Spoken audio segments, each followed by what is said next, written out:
17 kilomètres. 17 kilomètres. C'est comme ça que je me suis perdu. C'est comme cela que j'ai commencé à me perdre.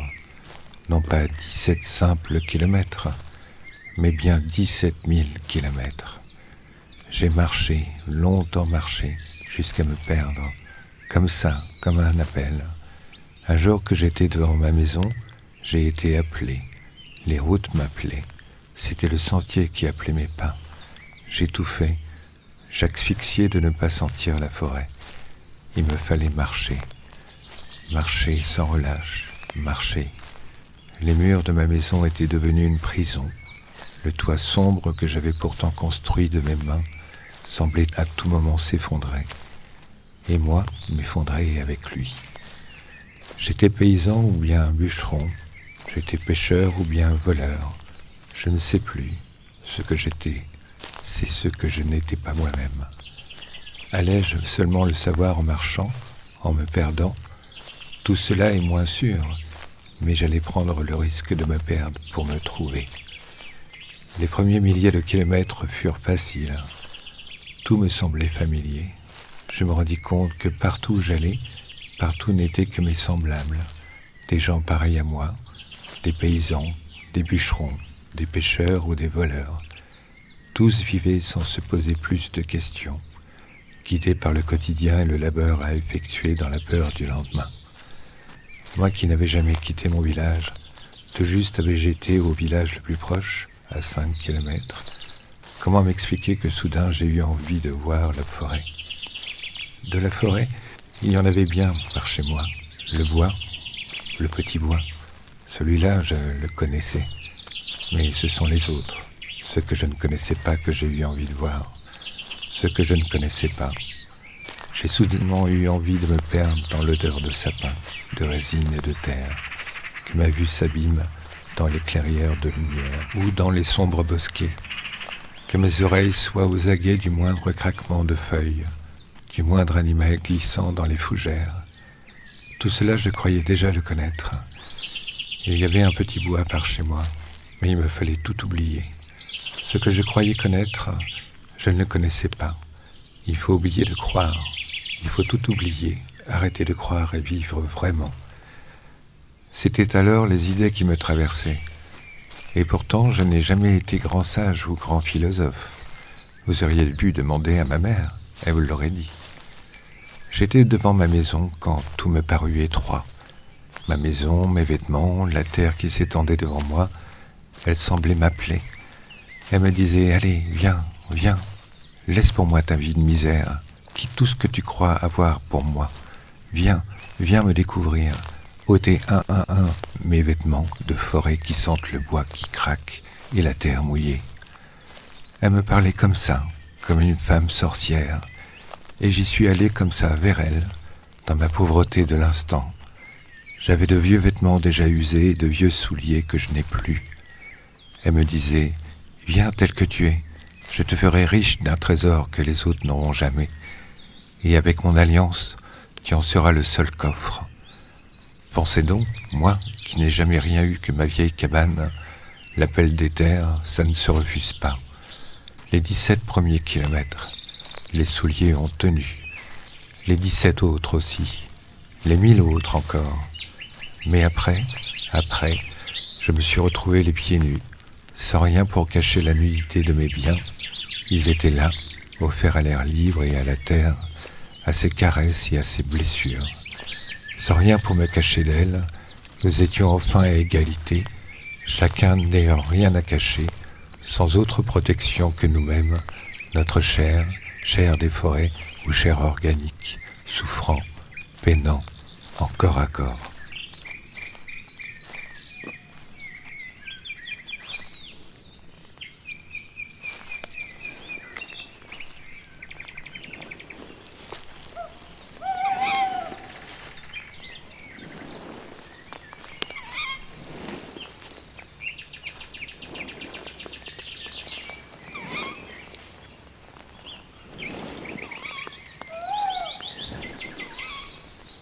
C'était une nuit. Je ne dirais pas une nuit de pleine lune, parce que ce n'était pas le cas. C'était une lune gibbeuse. Elle brillait fort, c'est vrai, mais elle n'était pas pleine. On dirait trop facilement que les nuits de pleine lune rendent fou. Je n'étais pas folle. J'ai été appelée, c'est tout. Elle m'a dit de laisser ma vie où elle était et de la suivre. Je n'ai pas eu le choix. Je n'ai pas cherché à comprendre. C'était comme ça. Je n'aurais pas eu le choix. Je ne sais pas combien de temps j'ai marché et je marche encore. Mes pas avancent avant moi. Ils marchent pour moi. Ce n'est pas moi qui les guide. J'avance comme ça, guidée par l'inconnu. Je ne sais pas s'il est un bon guide. Je ne sais pas si c'est pour mon bien ou mon mal, ou peut-être indifféremment du bien ou du mal. Je ne sais rien et ne cherche pas à savoir. Je me laisse guider, c'est tout.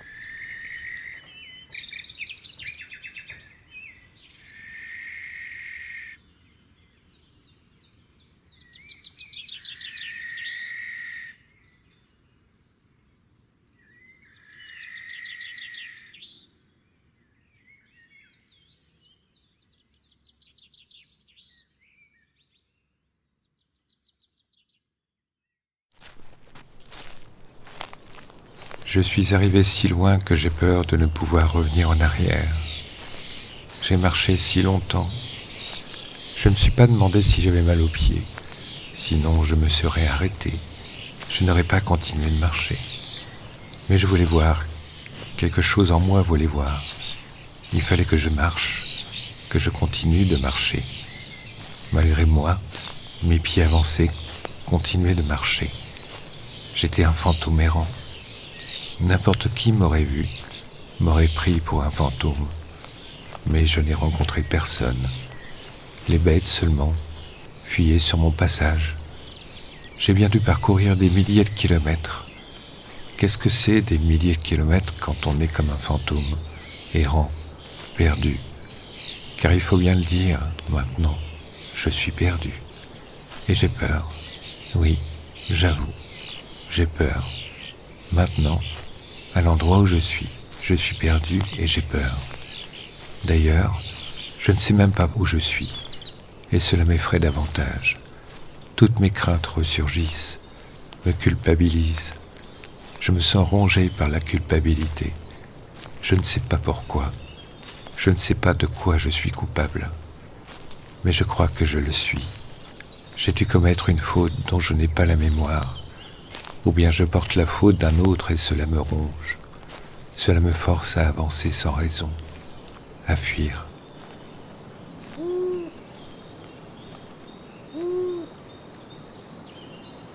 La nuit va tomber. La nuit tombe. La nuit va m'envelopper, m'étouffer, me noyer. La nuit est un drap de velours, une lourde panne de velours, une caresse de mort. La nuit est lourde comme un manteau trop lourd. La nuit est une barque vers le dernier matin. La nuit est le dernier fleuve de ma vie. La nuit me fait peur, et j'ai froid, je tremble. Ma robe est mouillée par les brumes obscures. Il fait si noir que c'est tout comme si j'étais aveugle. J'ai l'impression d'être née aveugle. La nuit s'est posée sur mes yeux, comme un bandeau de velours épais. Bientôt, il y a tant de tissu que je me prends les pieds dedans, et je tombe. La chute me cause des égratignures, et je sens le sang couler. Je suis une fontaine de sang. Ça ne veut pas s'arrêter. Je dois être rouge maintenant. Auparavant, ma robe était blanche. Elle doit être rouge à présent. Mais il fait nuit noire, et je ne vois rien.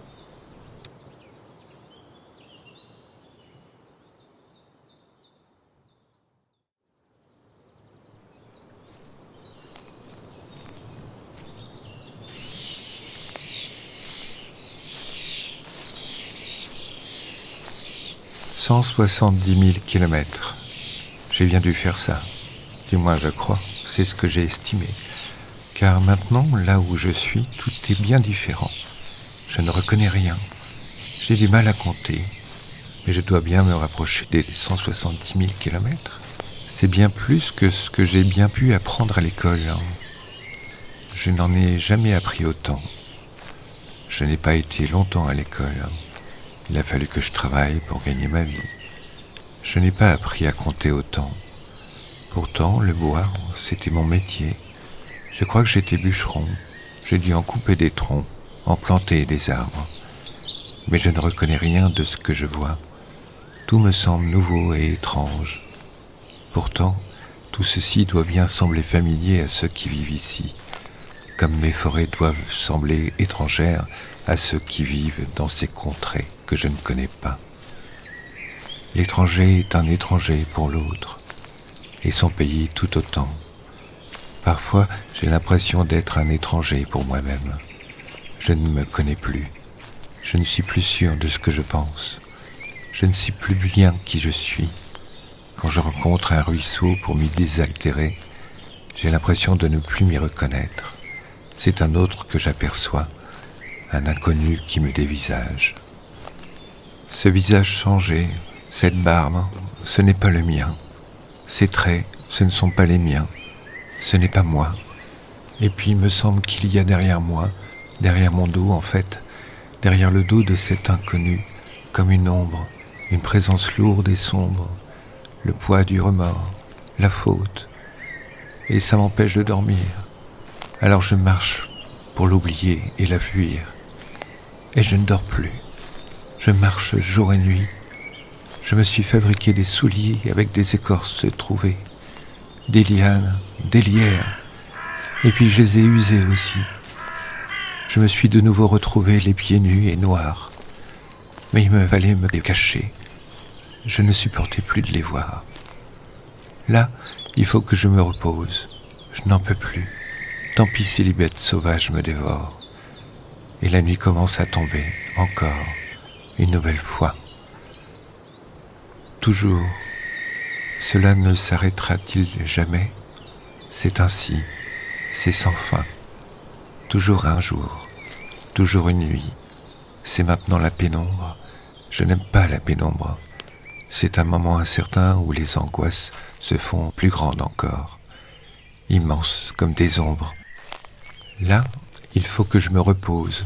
Je n'en peux plus. Tant pis si les bêtes sauvages me dévorent.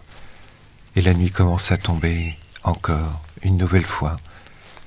C'est ainsi, c'est sans fin. Toujours un jour, toujours une nuit. C'est maintenant la pénombre. Je n'aime pas la pénombre. C'est un moment incertain où les angoisses se font plus grandes encore, immenses comme des ombres, 1000 ombres au-dessus de moi. Un ciel lourd de suspicion, alors j'étouffe. Il me fait étouffer. Je me sens faible et écrasé. Je comprends ces peuples lointains qui craignaient la chute du ciel sur leur tête. Et même là, s'il ne pleut pas, je crains que cette obscurité ne me tue. Elle pourrait m'étrangler par surprise, là, comme ça, alors que je me repose un instant. Il me faut souffler. Tant pis, je dois souffler un instant. Dans la pénombre, ces arbres sauvages semblent des buissons bien taillés, ces sentiers que l'on devine tracés par quelques bêtes fauves, des allées bien rangées, taillées au carré. Ce sont autant de chemins, autant de routes qu'il faut choisir. Et si l'on ne choisit pas assez vite, la forêt nous prendra comme l'un de ces arbres.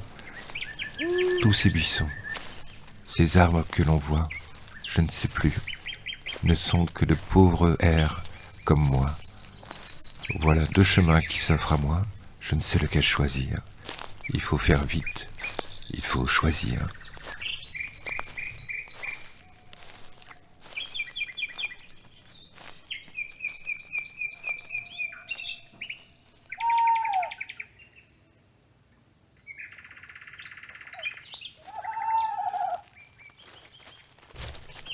Si tu passes ce jardin, tu ne reviendras jamais. D'ailleurs, ce n'est pas un jardin, c'est une forêt. Ce n'est pas un lieu sûr, c'est l'endroit où se perd ton âme. Ce n'est pas le commencement, c'est l'endroit où tout s'achève. Tout, absolument tout. Puisque tout est si frêle, sauf la forêt qui me dévore, sauf les plantes aux racines énormes, sauf les bêtes qui me scrutent pour ma chair encore tendre. Dois-je continuer de marcher ou m'arrêter. Je ne reviendrai jamais, qu'importe.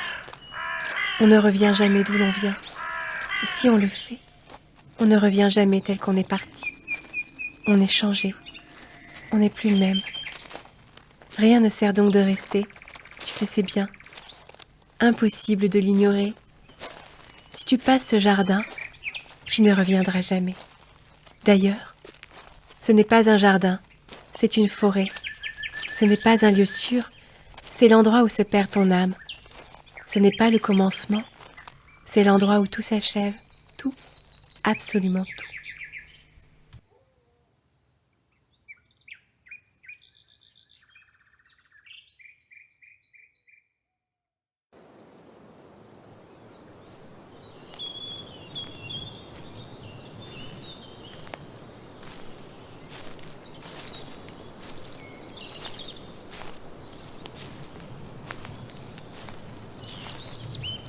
Désormais, j'ai bien dû parcourir 1 million de kilomètres, peut-être 1 700 000.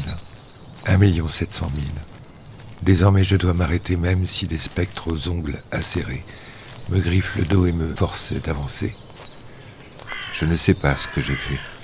Je ne sais toujours pas ce que j'ai fait, ou ce qu'ils ont fait. Cette faute inconnue que je porte. Mes pieds commencent à saigner. Mes chaussures trop usées ne tiennent plus à mes pieds. Je dois continuer à pied. Mes ongles même sautent. Je n'ose plus regarder mes pieds. Ils me font horreur. Ce sont des monstres à mes pieds. Ils sont en sang, griffés, coupés, noirs de saleté et d'infection que je ramasse là et là. Ils sont l'horreur de mon âme, mon reflet, mon miroir. J'ai peur d'être ce que je vois. Et je ne peux me voir en entier. Je n'ai pour aperçu de moi-même que le reflet traître de l'eau qui me renvoie à cet inconnu, et ses pieds, ses immondes visions. Bientôt, ils vont pourrir et m'empoisonner, ça ne saurait tarder. Mais ce n'est pas encore le cas. Ils sont juste hideux. Tant qu'il en est ainsi, je dois continuer de marcher.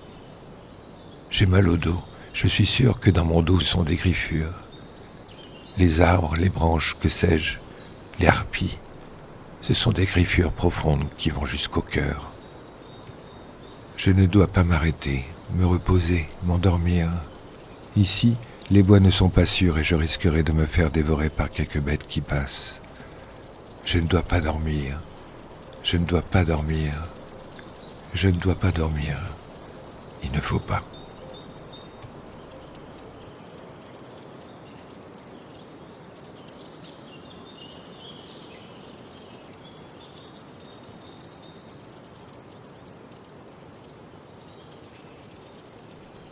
Assez. Plus de bruit. Plus aucun bruit. Plus rien que le néant. Je ne veux plus de ces bruits, de ces cris, de ces chuchotements, ces murmures. On dirait que la forêt se renvoie à un secret que je ne peux comprendre, que je ne dois pas comprendre. J'en ai assez de ces murmures à mes oreilles. Ne pourrais-je pas comprendre, une fois pour toutes, une seule fois, ce qui se dit ? Je suis là, aux aguets, je suis lasse. J'attends de voir ce qui va arriver. J'ai peur, je tremble. Je reste les 4 sens en éveil afin de deviner ce qui va arriver, de comprendre, de surprendre le futur. Mais c'est un brouillard qui m'étrangle dans sa folie. Avoir peur ne servirait à rien. Il faut quand même avancer, ne pas se poser de questions, avancer coûte que coûte. Que faire d'autre ? Mon âme n'est plus tout à fait mienne. Mon corps se mue en une enveloppe vide. Peut-être derrière moi sont semés, tels des cailloux, les peaux mortes de mon âme sur lesquelles les monstres spectres se jettent comme des vautours. Il n'y a plus de chemin de retour. Mes pas effacent en marchant les traces de la route parcourue. Le jour va venir. Il va falloir assumer la nuit.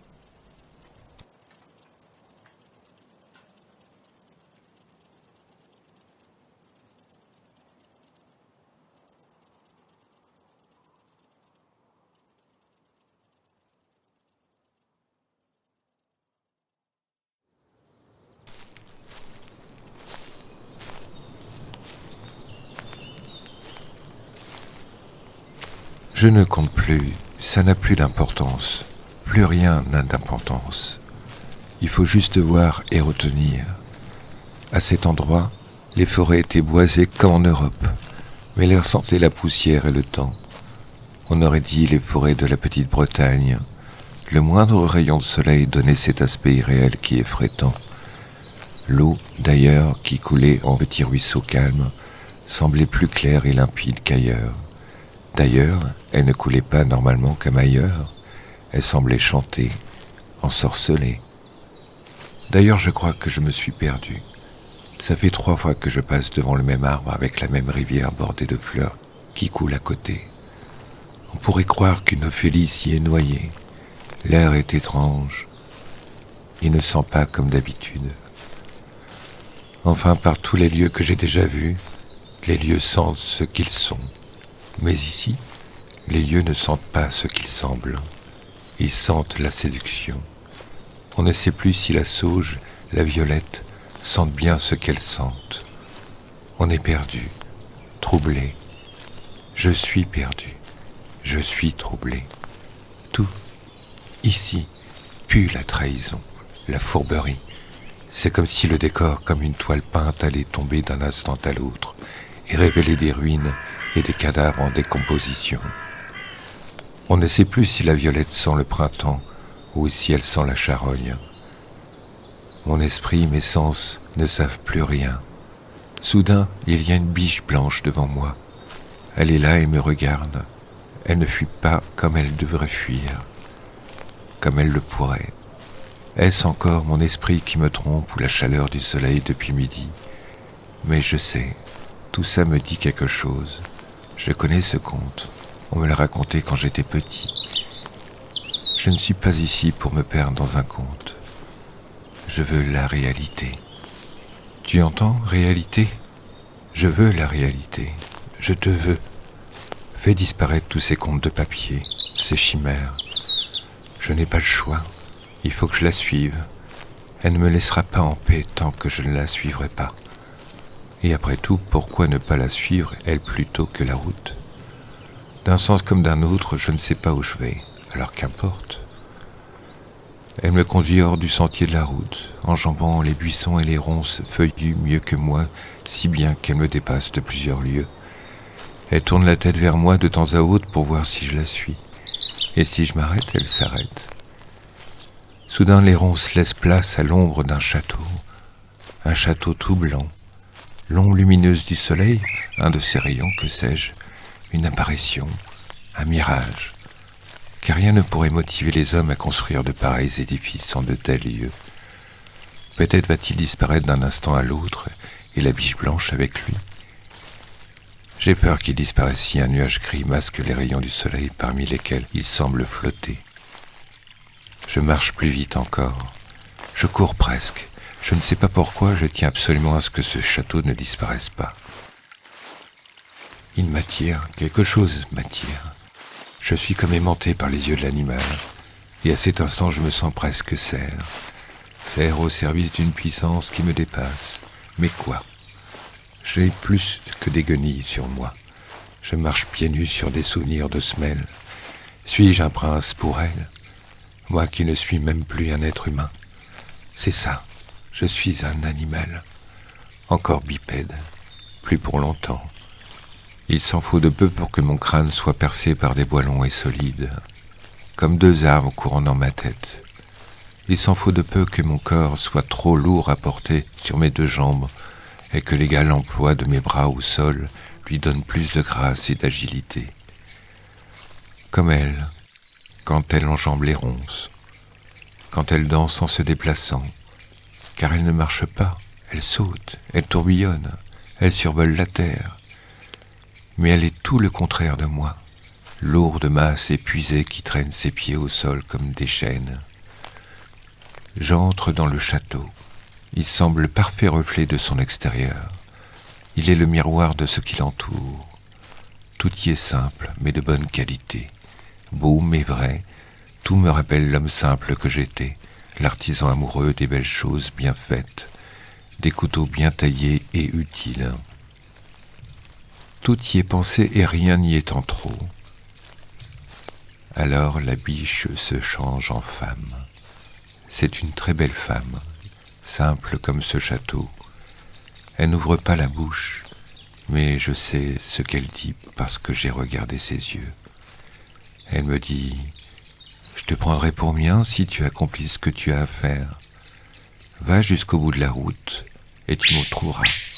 Il y a longtemps que je t'attends. » Alors soudain, elle disparaît, et tout le château avec.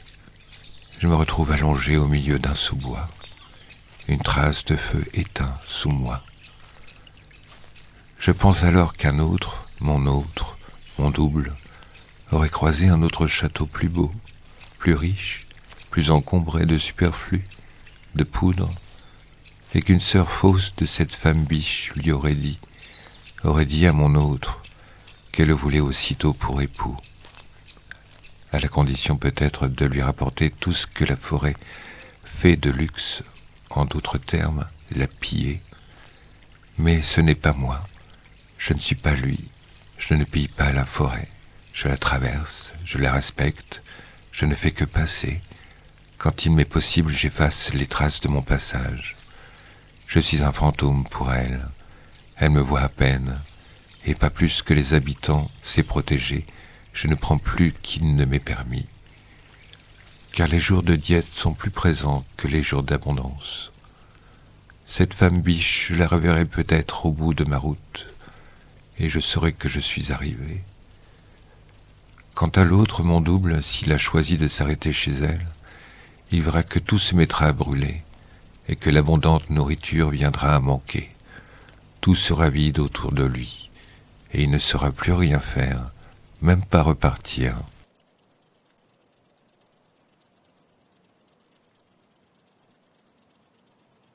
Tout d'un coup, la route se dresse devant moi. Elle m'empêche d'avancer. Elle se dresse devant moi comme un souffle de poussière, un ruban qu'on étire. Ces arbres forment un corps, des yeux qui me regardent. Je dois être fatiguée. Cela doit être une hallucination. En y songeant bien, je me souviens de ce que l'on m'a appris. Il me revient un de ces contes d'antan. Georges fut un saint légendaire dont l'existence fut mise en doute dès le 5e siècle.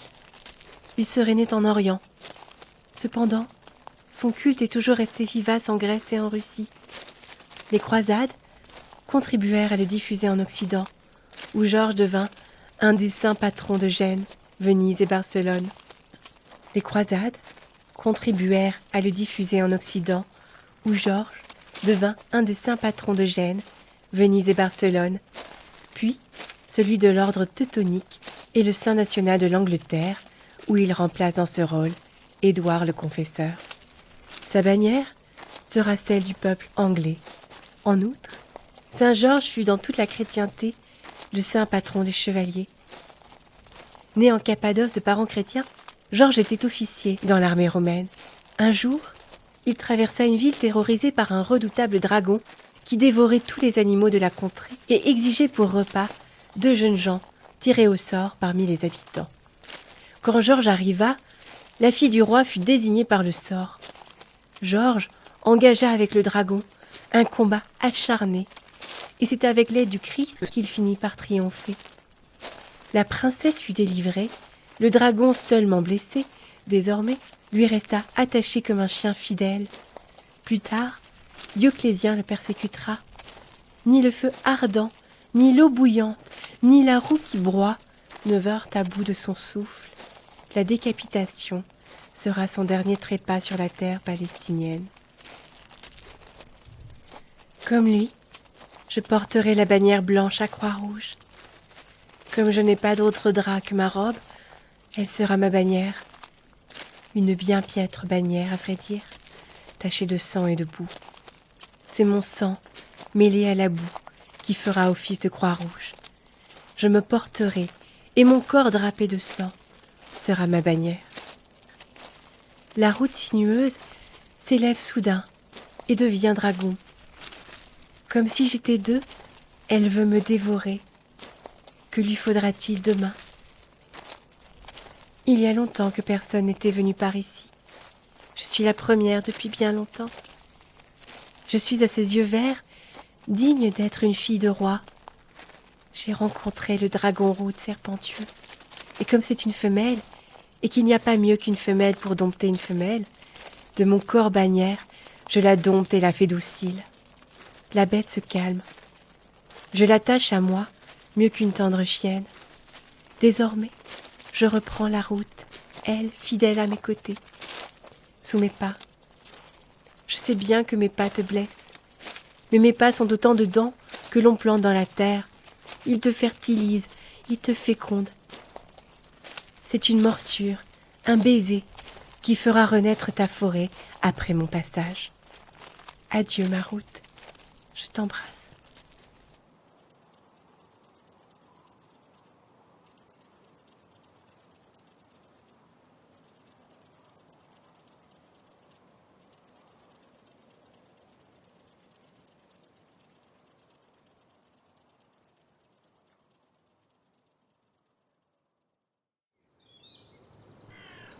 Il me fallait courir vite, très vite, pour échapper. Si bien que je suis arrivé dans une terre de marécage. Il y avait des arbres à racines qui se perdaient dans un bassin d'eau boueuse. J'ai manqué de m'y noyer. Je luttais chaque fois, l'eau me reprenait, voulait me reprendre. Et, tandis que je me noyais, des visions me traversèrent. Ces arbres immenses me soufflaient leurs rêves, leurs visions, leur mélancolie. Ils me dirent qu'ils se mouraient. Ils me dirent aussi qu'on les appelait palétuviers, ce que je trouvais un beau nom. Si j'avais été un arbre, j'aurais aimé m'appeler ainsi. De tous les arbres que j'avais vus jusqu'à présent, ils me semblaient les plus nobles. Tout à coup, j'ai peur. J'entends une voix me dicter et répéter plusieurs fois. Moi, je suis l'arbre et je sais. Je suis le chemin et je sens. Je suis la terre et je m'enfonce sous vos pas. Je suis la rivière et je vous guide jusqu'à votre dernier destin. Je suis le soleil fragile et je faiblis sur votre chemin. Peu à peu, je deviens la lune qui monte et qui vous sourit, glaciale et insensible. Je suis un astre mort, un morceau de cosmos, de rien, une étoile éteinte, un caillou éteint, aux veines vides, au rythme nul. Je suis ni île et j'annihile. Je suis votre pressentiment, votre conscience du vide. Moi, je suis l'arbre et je sais. Je suis le chemin et je sens. Je suis la terre et je m'enfonce sous vos pas. Je suis la rivière et je vous guide jusqu'à votre dernier destin. Je suis le soleil fragile et je faiblis sur votre chemin. Peu à peu, je deviens la lune qui monte et qui vous sourit, glaciale et insensible. Je suis un astre mort, un morceau de cosmos, de rien, une étoile éteinte, un caillou éteint, aux veines vides, au rythme nul. Je suis nihil et j'annihile. Je suis votre pressentiment, votre conscience du vide. Ma bouche est une forêt, ma cavité est une terre, et mes émaux sont flore. Ils poussent terriblement ces arbres, ils me dépassent, ils me transcendent, ils débordent de moi, courent vers la lumière, au-delà de mon maquis buccal. Et je n'ai plus qu'une envie, bien que je me fasse forer, c'est d'être près de toi, pour me blottir dans ta carapace corps, toute lovée entre tes côtes, là, à côté de ton cœur qui bat, être un organe parmi toi, une femme fourrée dans ton corps, qui te fait battre, qui te fait vivre. Je ne veux plus être forêt, je veux être dans toi. Je me bouche les oreilles, et malgré cela, j'entends encore au loin. Je suis l'arbre qui te dévorera. Je suis l'arbre qui sucera ta sève. Je suis l'arbre qui te dévorera. Je suis l'arbre qui sucera ta sève. Je ne sais pas qui tu es. Tu laisses tes traces et tes pas dans mon corps terre. Toi non plus, tu ne sauras jamais qui je suis. Je suis dent, je suis forêt, je suis ta perte.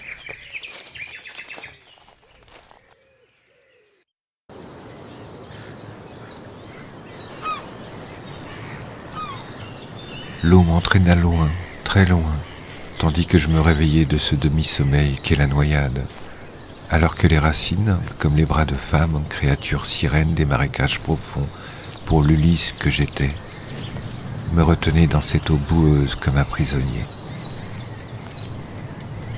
Je ne mourrai pas cette fois, mais j'étais arrivé très loin, si loin que je ne reconnus pas cette forêt. C'était pour moi une nouvelle forêt, un paysage que je ne connaissais pas, que je ne pouvais pas nommer. C'était plus grand que l'océan, plus vaste que l'infini, plus beau que l'indicible, plus éblouissant que le feu dans la pleine nuit. Il me semblait franchir l'au-delà de la mort, après le long voyage auprès de Dieu dont j'ignorais jusqu'à présent le nom. Et je comprenais soudain que je l'ai porté en moi. J'avais la sensation étrange de vivre en même temps que j'étais mort.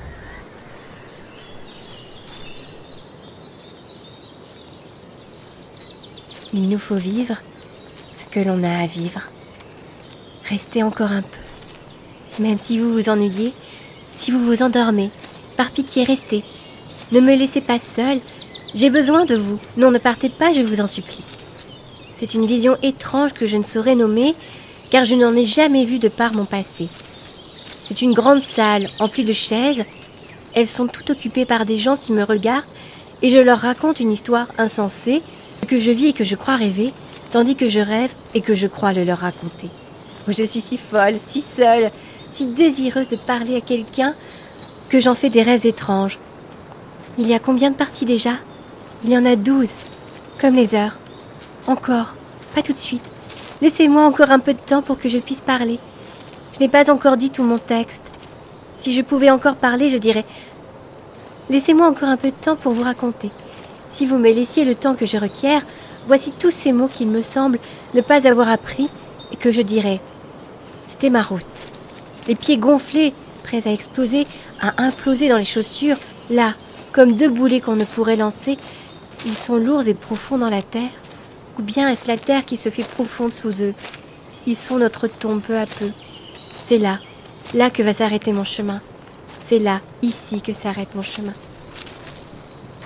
Pourtant, mes pieds sont déjà lourds, mon corps aussi, et le sentier devant moi est bien sombre et froid.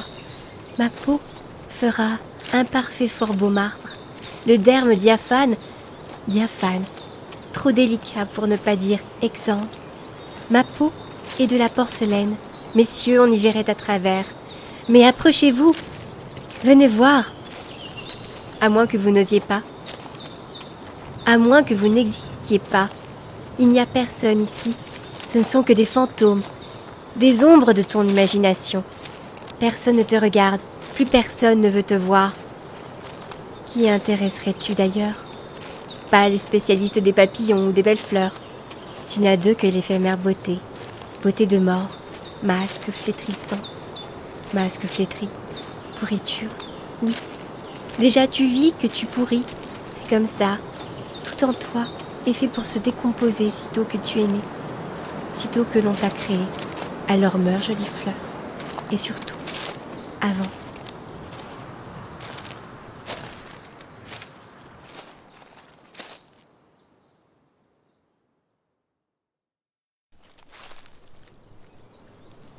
C'est comme s'il y avait quelqu'un d'autre que moi, que mon ombre aussi. Avec le temps, mes pieds se faisaient calleux et tout le reste de mon corps aussi, comme une armure. Je remarquais des branches d'arbres cassées par d'autres choses que les animaux que j'avais rencontrés. Des traces comme les restes d'un feu de camp, et je ne savais pas si je devais me réjouir ou avoir peur. Je désirais ardemment croiser un autre que moi, un autre comme moi. Mais cet autre, on le sait quand il est notre reflet. C'est nos agissements parce qu'il agit de même. Peut-être 1000 fois plus dangereux que l'animal que l'on ne connaît pas et que l'on peut maîtriser par quelque adresse ou coup du sort. Toujours est-il que dans ce labyrinthe où je me perdais, je ne croyais plus être seul. Et si cela était quelque vision de cette démence qui gagne peu à peu l'homme isolé, sans repère ?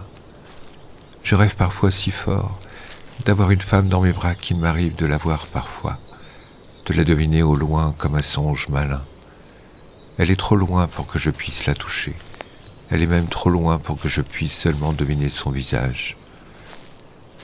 Elle semble être gravée dans une autre réalité, qui se passerait en même temps que la mienne, et dont les deux invraisemblances en se touchant donneraient lieu à ces visions. Mais je me fais fou et sauvage. Ou bien est-ce là simplement un gros animal que je n'ai pas senti ou reconnu? Je deviens fou. J'ai peur de devenir fou. Vision, hallucination. Je vais bientôt faire un rêve où je serai un chevalier de l'Apocalypse. Je ne sais même pas ce qu'est un chevalier.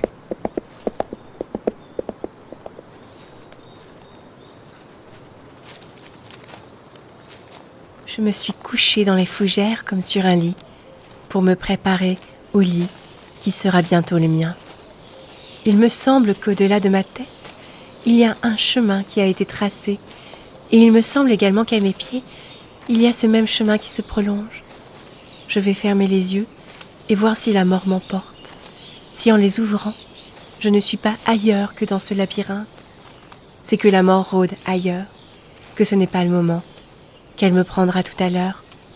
Peut-être que j'ai mal compris, que ce n'est pas là le dernier rendez-vous d'amour. 1, 2, 3, 4, 9980, 9998, 9984, 9999, 100 000. Elle ne veut pas de moi. Il y a un autre que moi, je le sens. Mais ce n'est pas encore ma mort. Partout, j'ai constaté ses traces, dans les feuillages, dans le sol, ses empreintes, son haleine même par endroits. Ou bien je suis folle et je délire. Mais on ne peut être autrement dans un endroit comme celui-ci.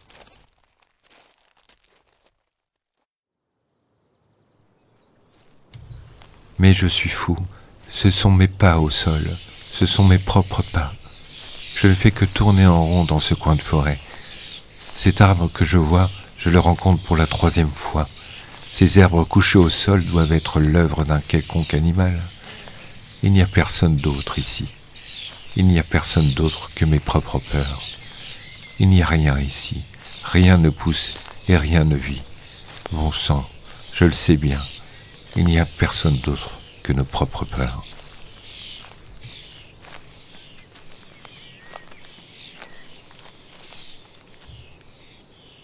Je suis une dent de sagesse.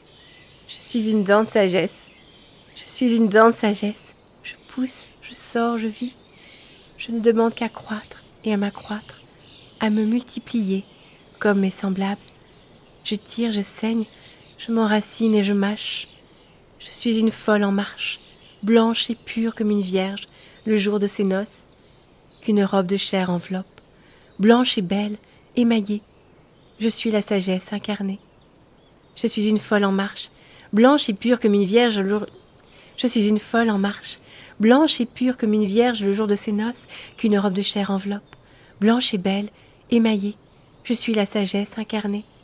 Dans le noir de vos bouches, je luis, transcendant la douce et sensible gencive de vos molaires. Comme un hymen, je perce la peau souple, comme une fleur la terre pour s'épanouir dans la lumière. Ici, ma lumière n'est que cavité, sombre caverne, humide mais chaude. Sagesse. Je me fais une raison, reste blottie dans mon foyer pour ne me montrer que rarement et toujours accompagnée. Je suis de celles dont la beauté ne se voit que dans la foule. Seule, je suis affreuse et inutile. L'unique sagesse n'existe pas, fût-elle émaillée. Je ne souffre même pas. Mais les voir comme ça, dans mes mains glacées d'effroi, alors que l'instant d'avant, elles étaient encore dans ma bouche comme dans un coffre-fort, et que je vois ces émaux blancs briller dans le creux de mes paumes plutôt que derrière mes lèvres. Je me sens vide, je me sens creuse, je suis comme mes paumes, mon corps creux, ma bouche, bientôt les orbites de mes yeux se creuseront, mes joues, et les oiseaux viendront les dévorer. Mes dents, elles tombent, elles ne sont plus là dans ma mâchoire. Désormais, elles sont là au creux de mes mains, et si l'une d'elles tombe, il pousse à l'endroit exact de la terre où elle est tombée un arbre. Et cet arbre pousse à une vitesse extraordinaire. On le voit croître, petit, vert et fragile, mais avec cette volonté tenace de vivre, cette rage, cet instinct de survie. Et l'instant d'après, il est là, au-dessus de nous, protecteur et majestueux, avec des ramures, comme si 1000 ans avaient passé. Mes dents tombent, je suis jeune pourtant, sont-ce des dents de lait, une deuxième série de dents de lait. Et il pousserait enfin dessous les vraies dents d'adulte, ou bien seraient-ce éternellement des dents de lait. Ainsi, il n'y aurait pas de mal à reboiser la forêt, comme une déesse sylphide. Mes dents sacrifiées seraient des dons à la terre des forêts. Il en tombe encore une autre, et pousse encore un arbre, et un arbre. La peur m'en a fait lâcher les autres.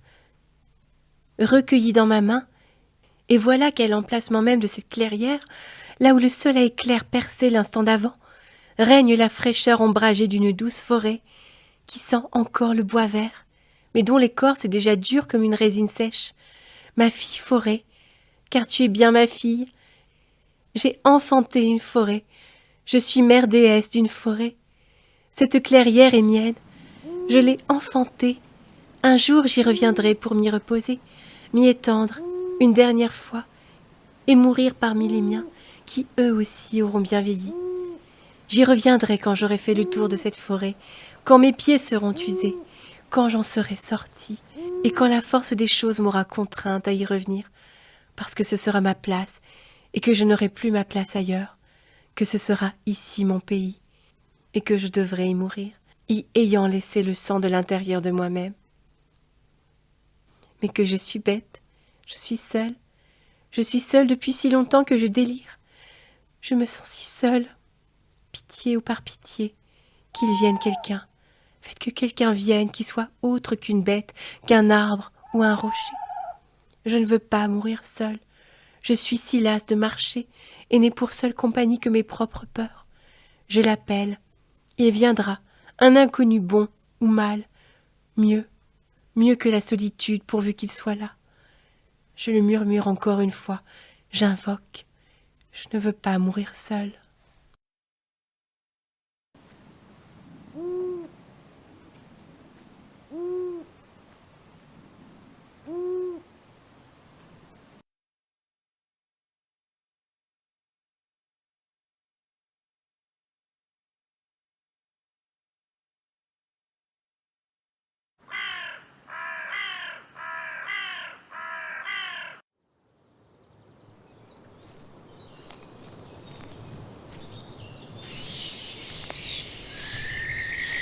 L'homme est un songe pour l'homme.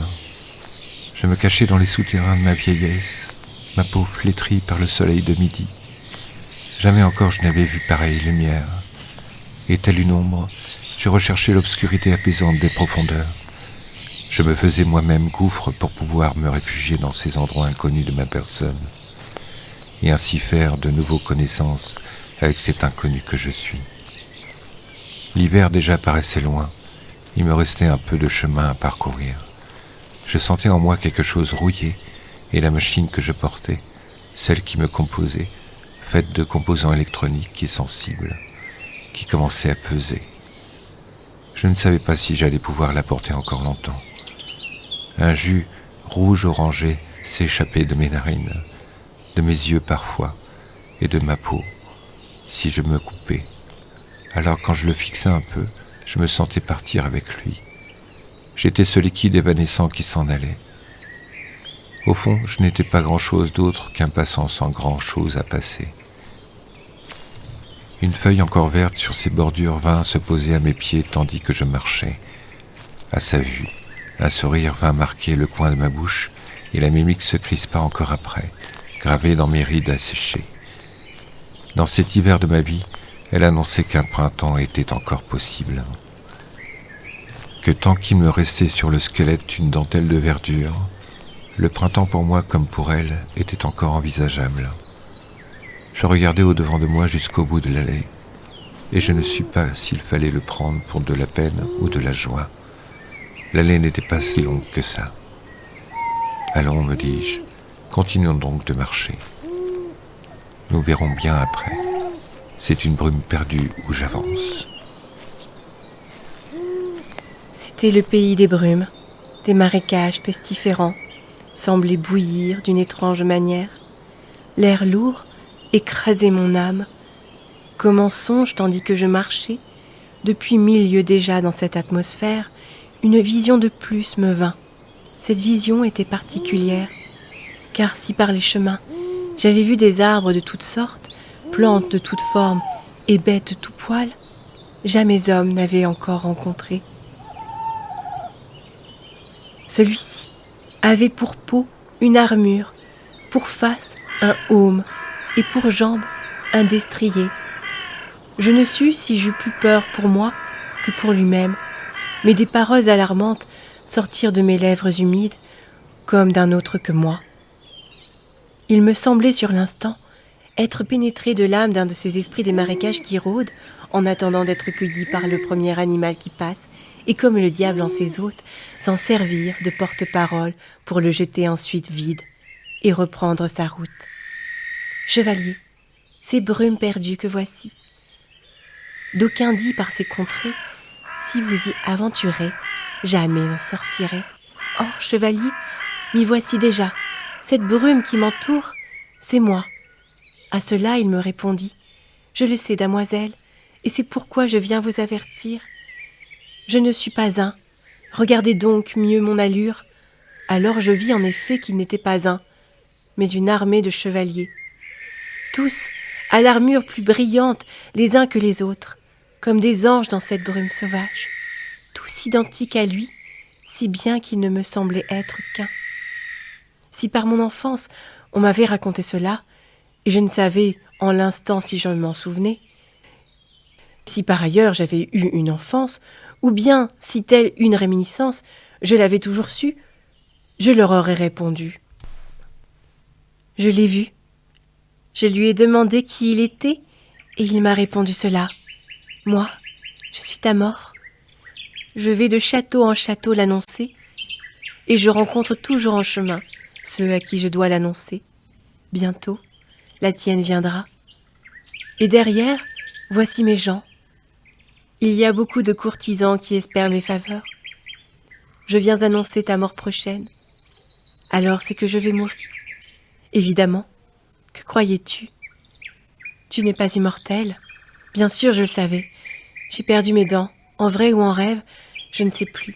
Mais dès cet instant, j'ai su que j'allais mourir et que mes dents seraient mon cercueil, et ma demeure et mes fils. Je n'ai cure de tes dents. Chacun se fait de la mort l'idée qu'il veut. Moi, je ne suis que le messager qui vient l'annoncer. Vous arrive-t-il de ne pas rencontrer celui à qui vous deviez l'annoncer? Oui, cela arrive quelquefois.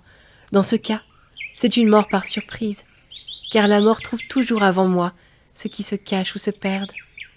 Et tous les croient déjà morts ou morts par surprise. Oui, même sans vous voir, je savais que j'allais mourir. Vous pouvez donc passer votre chemin et annoncer ma mort et les autres, où bon vous semble. Faites bonne route jusqu'à votre mort, noble Vierge. À ces mots, je devinai mieux qu'une certitude que la route qui me restait était la fin.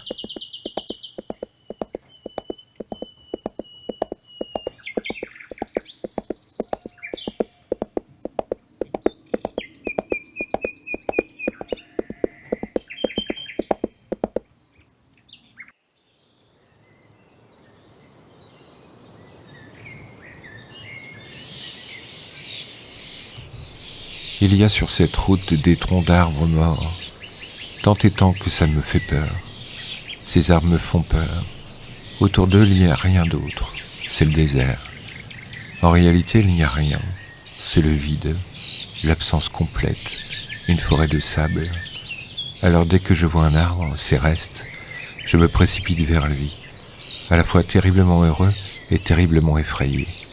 Je saisis le briquet qui est dans ma poche trouée, et je m'étonne qu'il soit encore là, après tout ce temps, après toute cette route.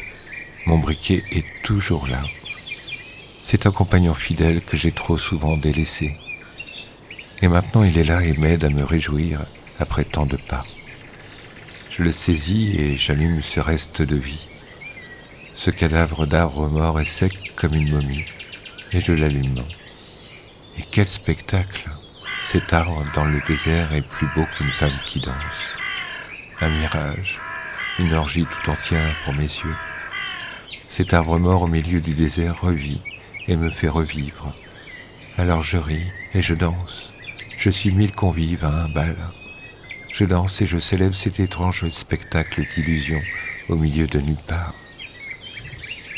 car ici, c'est nulle part. Est-ce une vision de moi-même ? Suis-je si vide qu'il me faut un arbre mort allumé au milieu du désert pour me représenter ? Est-ce que tout cela est illusion ? Est-ce que cela cessera un jour ? Y aura-t-il seulement une fin ?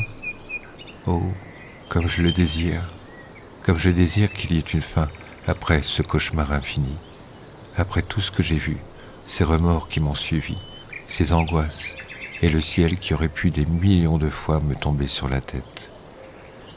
Alors ces arbres allumés au milieu de nulle part sont pour moi comme un moment de répit. Alors je ne sens plus mon corps usé, mes pieds éclatés, mon âme envolée. Je ne suis plus qu'un fou dansant au milieu de nulle part. Alors seulement, je ne suis plus perdu. Je m'en fous, alors, d'être perdu. Ça fait des jours, des mois, des années, peut-être des siècles que je suis perdu, et je m'en fous. Alors seulement compte pour moi d'être ce fou dansant au milieu d'un désert, parce qu'il a perdu la raison, et que la simple vue d'un arbre mort enflammé le réjouit. Je veux que ce soit mon errance dernière. J'en ai assez vu. Mais je continuerai de marcher jusqu'à ce que mon corps soit tout à fait une loque, qu'il se pose comme cet arbre mort au milieu de nulle part, jusqu'à ce que je n'en puisse plus. Je ne compterai plus ni le temps, ni les lieux, ni moi-même en un lieu. Non, je ne compterai plus pour personne, pour rien au monde. Et alors disparaîtront mes angoisses, mes craintes, et mes doutes, et ma folie. Plus rien ne comptera, plus rien n'aura d'importance. Il me faut juste aller jusqu'au bout de rien, au bout de l'infini. Je deviens forêt, mon corps est tronc, à la sève résine, mes jambes sont racines qui s'enfoncent dans la terre, et mes bras au-dessus de ma tête sont multiples chevelures verdoyantes, échevelées en hiver. Je me sens si perdue que les seuls mots qui viennent à ma bouche et qui restent au seuil de mes pensées sont « Mon cœur se noie dans la forêt, mon cœur se noie dans la forêt, mon cœur se noie dans la forêt. » Qu'est-ce que cela veut dire ? Est-ce que mes cheveux vont encore pousser et s'enrouler autour de mon cou ? Je ne sais pas. Je ne sais même plus ce que cela veut dire. Si le sens existe encore, y a-t-il seulement une boussole pour mes mots ? Je deviens forêt. Mon corps est tronc, à la sève résine. Mes jambes sont racines qui s'enfoncent dans la terre. Et mes bras au-dessus de ma tête, j'étais forêt.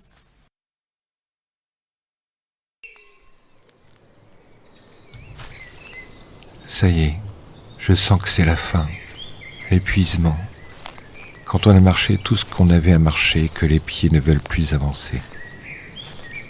Je sens que je n'ai plus nulle part où aller et que mes pieds refuseraient de toute façon d'y aller. C'est ici que je devrais payer mes crimes. C'est ici que tout s'arrête.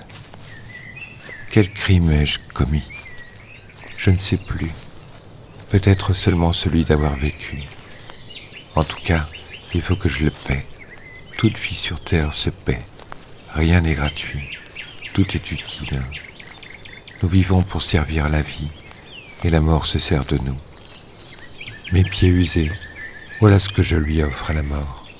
Les pieds devant, le spectacle de pieds usés.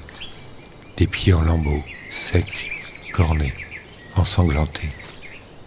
Mais des pieds qui auraient des tas de choses à dire, car ils en ont vu du pays. Ils ont goûté de toutes les terres, touché de tous les bois, humé de tous les airs. Mes pieds, s'ils pouvaient parler, ils lui en diraient des choses à la mort. Mais désormais, ce sont eux qui sont morts. Et ils entraînent mon corps avec. C'est la mort qui me prendra comme un fleuve. Je coulerai vers elle comme sur le fleuve Amazonie. Et je reverrai en mémoire toutes les forêts que j'ai vues. Les steppes, les taïgas, les maquis et les forêts de chênes verts. Est-ce là, la nuit juste avant la forêt ? Et cela l'ennui ? Égaré dans les forts, et pendant que je m'entends dire cela, un aspic d'écorce et de sève ouvre sa gueule béante pour me dévorer. Je me vois, Je suis dans la barque, allongée. Je suis morte. Mon corps ne respire plus. Mon esprit ne pense plus. Mon cœur n'aime plus. Et je coule paisiblement. Comment pourrait-il en être autrement, puisque je suis morte? Quand on est mort, plus rien n'a d'importance. Mon corps peu à peu se dégradera. Ma chair, mes organes, ma peau restera un temps sur cette barque, également pourrissante, comme un corps de chair, que mes os et mes cheveux. Et on me prendra pour une image fugace, un fantôme du passé. Mais en fait, personne ne me verra, ni homme ni femme, que les animaux, les plantes et les minéraux. Car ici ne vit ni homme ni femme. Ces terres sont désertées.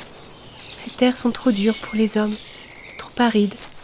Et pourtant, on m'a dit qu'au par ailleurs sont d'autres terres semblables et que des hommes y habitent. Ce sont des hommes durs comme la terre, car la terre les a rendus ainsi.